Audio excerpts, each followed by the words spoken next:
mbégte teewaat fi jàkkaarloo bi gannaaw bu ñu leen nuyoo ziyaara leen Pape Djibril damay nuyoo beeg ziyaar bi dam koy teg sa loxo ndax macha allah gis nañ màggal bi liggéey bu am solo bi ngeen ci def defe naa balaa ñuy dugg ci thème bi terme sud Wakaam dañuy njëkk waxtaanee màggal googu vraiment ñu la ci jaajëfal di la ci ndokkeel di féliciter équipe bu télévision Futur Média ak groupe Futur Média niñ ci taxawee di ñaan rek nga wasaare ñu ci barke gi ñu mu yegsi ci ñun ay ca bismillah. jërëjëf Der di wax namoon sur le plan si xam-xam.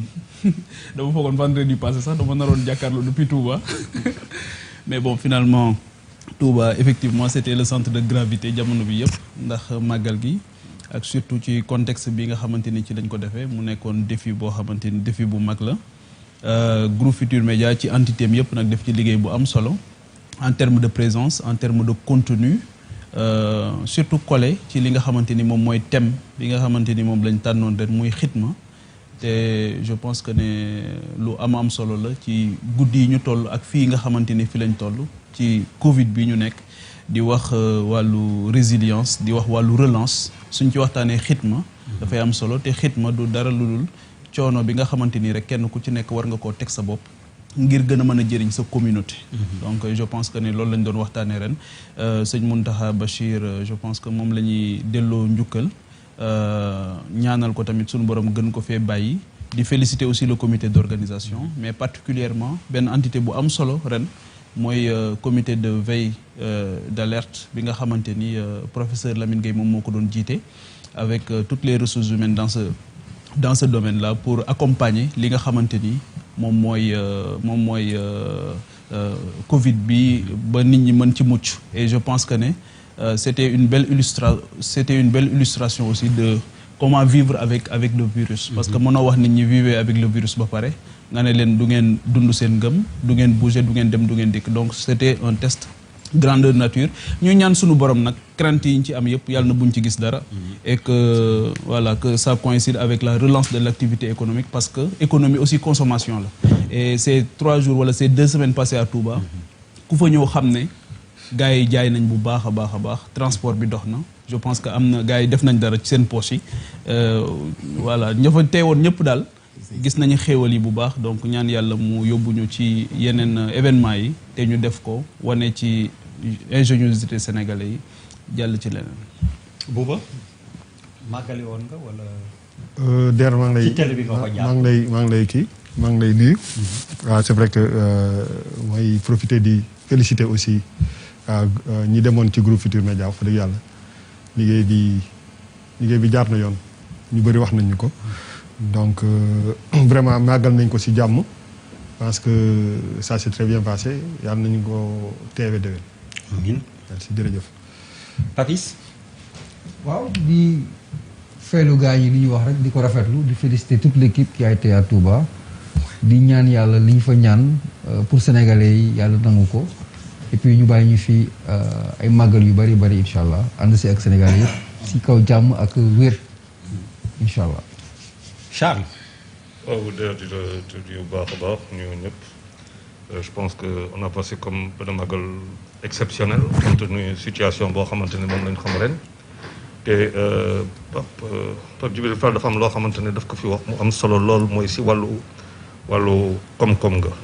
dañu yàgg nekk Sénégal nit ñi bu ñuy génn dinañ perte ay 100 milliards wala 200 milliards de francs par jour mais defe naa calcul boobu sax boo ko xooloon bëgg ko multiplier par 365 jours di nga àgg si ay côté 100 000 milliards nga xam ne wax boobu ay wax rek la màggal bi ça montre consommation bu doy waar boo xamante ne bu ñu xoolee cheptel bi si bovin yi ak ovin yi war nañu may xalaat boo xamante ne dootuñu am fu ñuy jaar di dem di ko uti bitim réew xool ko fii parce que loolu lu am solo la boo xoolee tam si gannaaw luñ fa bàyyi si der boo xoolee usine tannerie boo xamante ne mën nga ko fi def fii pour mu indi leneen si wàllu industrie du cuir ak loolu dafa nekk lu doy waar dine nag ci ça c'est très bien passé et comme l'a dit Pape Djibril Fall nañu yàlla jàppale bu baax a baax mooy crainte yoo xamante ne moom la nit ñi xaw a kii ñu bañ ko gis ba pare nag continuer si relance économique boo xamante mooy le nouveau paradigme te moom rek a wër actuellement daal pour ñu mën a avancer. tour de table bi daf may mayaale ma mën leen wanale miineel leen ak sunuy gan Babacar Loum terme sud Wakam alors nga yor seen kaddu wala bokk ci ñi ko yor bu ñu xuusee ci waxtaan bi dinañ gis lu tax ñu ne bokk ci ñi ko yor xëy na ci màggal gi màggali woon nga wala. non mënu woon màggal j'étais très triste. waaw dëgg la mais nag dama war a gëm yàlla rek xam ne lu ñu dal yàlla moo ko def. doomu aadama mënul boppam dara yàlla moom lépp. lépp waaw moo tax nag ñu ñaan mel ni yoon naa si àddiya di ñaan rek pour que lii nii yàlla seddal ko jox ñu ñun ñi nga xam ne ancien militaire yu doon liggéey fii yàlla jox ñu suñu kër président bi xam lu mu demee mu jox ñu suñu kër yi. mu jeex tak comme nu Matar Cissé def ak say jërëm. yaa ngi feggoog président collectif bi bu terme sud Alassane Hann ngay wuyoo Alassane ancien militaire également ñi ngi lay nuyu. il n'a pas de micro. xam na waaw le temps ñu lay defaral sa micro xam naa ñu dellu si waat ci yow colonel Kisma Sow mon colonel je suis au garde à vous wala ma repos. non c'est le civil qui commande. ah ok comme c'est le civil qui commande bàyyil ma repos ñu ngi lay nuyu di la dalal ci jàkkaarloo bi màggal gi déjà balaa ñuy yegg ci terme sud Wakam. waaw maa ngi leen di nuyu. yéen ñëpp waa jàkkaarloo. vraiment di rafetlu invitation bi invité. man colonel Sow je suis un colonel à la retraite de l'armée de l'air. li tax ma gën fay ñëw. mooy que maa doon commandé base aérienne de Wakam ak la place d'armes de Wakam problème bi terme sud commencé. moo tax mu nekk à la retraite ñëwal fi sama bopp. parce que dégg problème boo xam ne dafa laal armée. ba xam ne def naa fa 42 ans gën a laal armée de l'air loolu il faut ma ñëw wax li am. comme ça nit ñi mën koo xam. suñu del ci màggal gi. Dakar sama xarit bu baax laa màggale Dakar. waaye nag maa ngi ñaan vraiment lépp lu ñu ñaan ci màggal gi vraiment yàlla nangul ñu ko pour vraiment mu gën l'intérêt du Sénégal. gën ci ñëpp. vraiment loolu laa ci mënoon wax. Abdou Khadre Ndiaye miin nga plateau bi yow waalo waalo. ñu ngi lay ziar. delloo ziar meeru gaaya. ñu ngi lay ziar. fan nga màggale. man Ndakaaru. xam naa ndawal yeeg yëfu njaayeen ñi moom ñàkku fa de. manqué wu fa woon boobu xéwal geeg berde gi daj na réew mi yëpp. daj na réew mi yëpp. ma bàyyi la nga nuyoog Sénégalais yi. waaw nuyu mbokk yëpp. nuyu leen d'abord yéen nuyu ñi seqal plateau bi yëpp ku nekk turam ak santam. di ziar réew mi yëpp. di ci beral nuyu ak ziar Serigne Mountakha Mbacké Bassirou ci xew-xew bi ñu jógee. te ñu mel ni ñoom Pape Cheikh ràññee ko fa taxawaay bu am solo. loolu mooy Sénégal loolu mooy diversité Sénégal loolu mooy richesse su Sénégal et je pense que lu am solo la parce que ay valeur la ay ngëm-ngëm la ay doxin la et je pense que Sénégal soxla na loolu bu baax mu am nag ci contexte boo xamante ne ñun ñëpp xam nañ ko ñu ñaan yàlla lépp lu fa jógee ci ñaan di tawféex ak ngëneel ak yiw te wasaaroo ci réew mi yëpp. allahumma amin alors ñu ba léegi kon xam naa mujj nañ ko defar ñu nuyoog Alassane Hann Alassane ñu ngi lay nuyu. waaw maa ngi leen di fay. comme ci ziyaaru màggal bi la ñu nekk après ñu dugg ci sujet bi.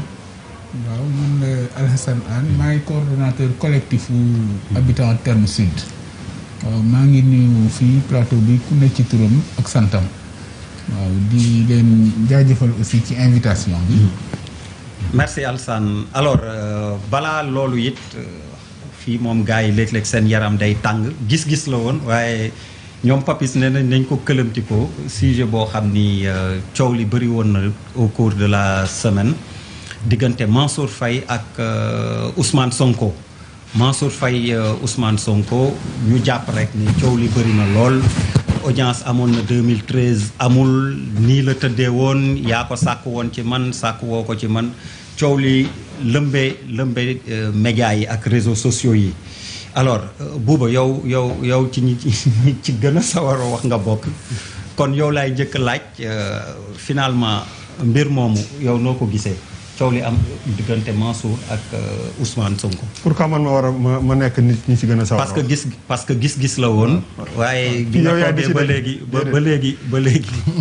bàyyi woo si wax. su ngeen bëggee ñu delloowaat ko gis-gis rek. fa ma ko yóbbu non buñ ko soofantal am na solo. am na solo xam nga actualité moom bu dee dañ koy topp. kenn mënul wax que ni semaine bii passée ak 10 derniers jours yi wala 2 semaines yi mujjee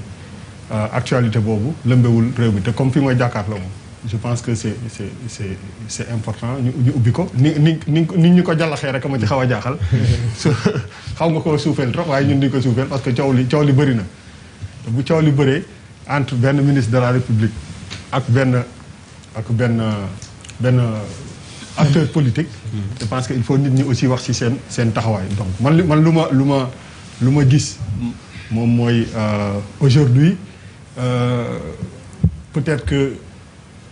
Mansour Faye est en train de se positionner pour peut-être être benn nit boo xam ne day jouer le premier rôle ci biir en tout cas mouvance présidentielle bi parce que ni ma gisee nii mu jàkkaarloo ak Sonko je pense que yaakaaruma mu nekk lu anodin comme ça je pense que am na lu ko waral maintenant peut-être bu ñu dellu si woon ginnaaw il y a 5-6 ans toutes les choses yi ñu def mën nañ nga remettre en question mbir yu bëri pour man ñaari nit yu gisee kii bu ko waxee kële war ko wedde gisee nit ñi mën nañ gisee waxtaan te duñu juboo donc je ne pense pas mu nekk loo xam ne dafay wàññi Ousmane Sonko wala muy yokk Mansour Faye donc mais je pense que dans ce truc là il y a quand même benn brèche bu ubbeeku entre kenn ku nekk ci mouvance présidentielle bi ak Ousmane Sonko parce que tout simplement peut-être que boo dindee Macky Sall lieutenant yi nga xam ne ñoo ko gën a jege ñoo ko gën a jege kenn vraiment yooyu ci yàbbi attaqué Ousmane Sonko nii je pense que bu ñu avancé dinañ gis peut-être que Mansour Faye est en train de jouer les premiers rôles et je pense que il faut ñu def je retiens et xool ëllëg fan la ñuy yóbbu. Bouba def na je retiens pour ëllëg Papis. bon man dama si am gis-gis boo xam ne xëy na yaatuwul trop wala ndaw na un peu parce que pour man ñaari lecture moo war a mun a am ñaar benn boo xamante ni comme c'est des principalement Sonko la ak Mansour c'est tous des politiques bu ñu amee confrontation forcément il faut mu am une lecture politique moo xam nga bokk ci camp bi nga nekk ci camp bali wala nga nekk un observateur mais am na aussi beneen jàngat boo xamante ne jàngatu Sénégalais lam laay doon sociétal boo xamante ne dañ koy wéer ci say convictions ci le comportemental ñi yor ndombal tànk ñi jiite ñi la bëgg a jiite ak autant de paramètres et de facteurs yoo xam ne da nga koy jël dëxañ ko am ci benn jàngat su nekkee dama tàmbalee jël ma def effort nekk dans la peau d'un politique am quelqu'un qui a une sensibilité très politique li fi jàll nii mën nga ko interpréter waxeetu politique engagement désengagement wax bu teguwul bu ñu gis safaan ba def na lii def na ko après defoon naa ko wala circonstance et je convoque ici ni ko Moustapha Diakhaté résumé que Sonko war woon nier puisqu'on doit en parler Sonko war woon nier lu am benn et que audio bi ci par rapport ak ministre bi li ci je veux dire li ci Moustapha Diakhaté wax nu mu ko tranché moi j'adhère à ça ça veut dire la faute est partagée boo jógee nag ci wàll boobu noo koy interpréter conséquences li ci tegu